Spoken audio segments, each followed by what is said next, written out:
Okay, so if we do this, it will cause a fixed support to be created. It will cause a fixed support to be created. One of the common supports rin.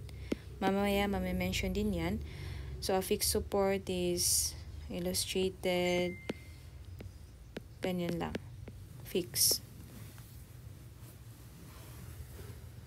So, for this fixed support, again, remember yung concept, ano yung piniprevent or saang direction nagpo-prevent ng movement si fixed support. So, along the y, along x, and yung rotation. So, in summary, summarize natin, there are three main types of supports.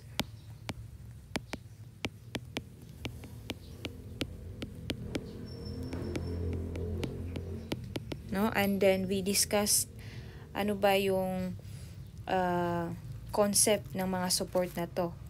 No? So, we have first the roller support. So, a roller support will restrict the motion of the point or body in one direction only. So, we will be having only one reaction also. And that will be in the direction kung saan i-resist mo yung force in translating a certain direction. Okay, so isa lang siya. Pangalawa is yung hinge support. Hinge support. So that is ganyan. So this hinge support, again, remember, ang concept ng hinge support is para ma-prevent niya yung movement in all directions, in the x and y.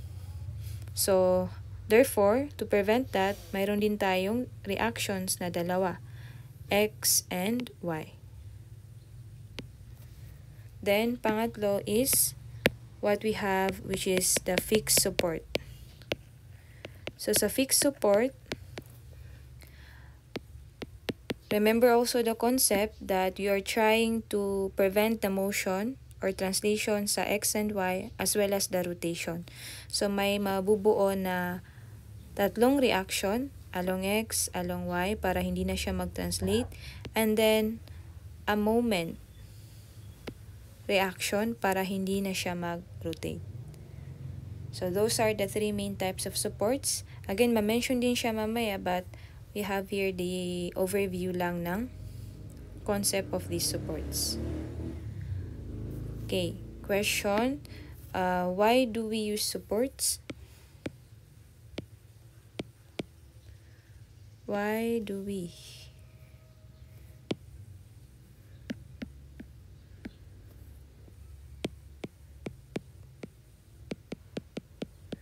Why do we use supports? So, kailangan natin ng support, especially sa beams, because a beam without support will be unstable.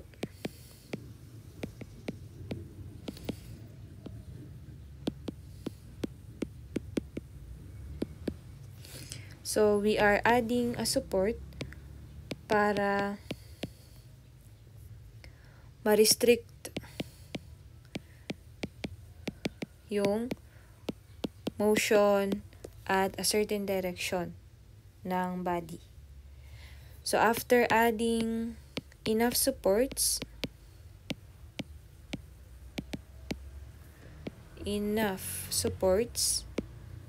so the beam now or the body will now become stable. So imagine if your beam is just hanging, wala siyang support. So of course, it will fall down. Okay? So kung lagyan mo naman siya ng isang support lang, so it's not enough to support the beam. So kailangan mo pang lagyan dito sa kabila. If this is the case, this is what we call a simply supported beam. So with enough support and proper support, yung beam natin will become stable. So, yun. So, i-cut ko din muna to.